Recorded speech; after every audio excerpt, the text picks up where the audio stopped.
BD clean যখন আমার দাওয়াত দিতে আমি আসছি, আমি বিশ্বাস রাখি বিডি ক্লিন ভালো কাজ করতেছে।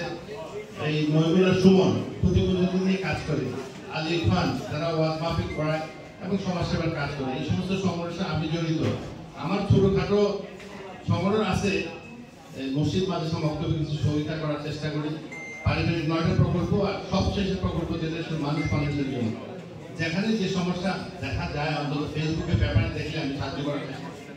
আজকে বেশি কথা না, বিডি ক্লিন ফাউন্ডেশন যখন প্রতিষ্ঠা বার্ষিকী পালন করতেছে, ক্লিন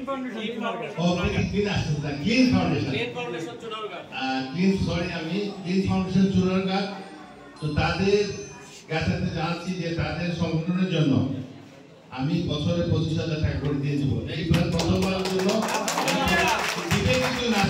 মিশন আমার সংস্থা থেকে, আমি না, আমি জোগাড় করার চেষ্টা করি। ওইখান থেকে আসলে আমি প্রতি বছর 25,000 টাকা করে ক্লিন ফাউন্ডেশন দেব, ঠিক আছে?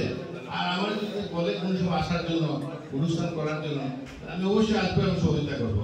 আর কথা আসছে নদী শাসনের বিষয়ে কথা আসছি। গতকাল কিন্তু ঢাকা থেকে ডিএজি সাহেব আসছেন, সিলেট থেকে চিফ ইঞ্জিনিয়ার আসছেন, অভিজ্ঞ এক্সিকিউটিভ ইঞ্জিনিয়ার এসডি, আমার সাথে রবি জেনারেল ছিলেন, কামাল ছিলেন। তারা ঢাকা থেকে আসছেন, সিলেট থেকে অভিজ্ঞ থেকে আসছেন। আমরা নদীগুলো দেখছি, বরাড়ি দেখছি, তারপরে আবহাওয়া দেখছি, আর দু একটা জায়গা দেখার পর তারা কিছু কাজ দিচ্ছে।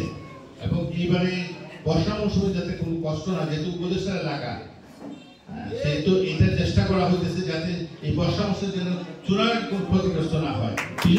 যারা আমরা চেষ্টা রাখবো। আর বেশি কথা নেই, এখানে থাকি। সবাই ধন্যবাদ।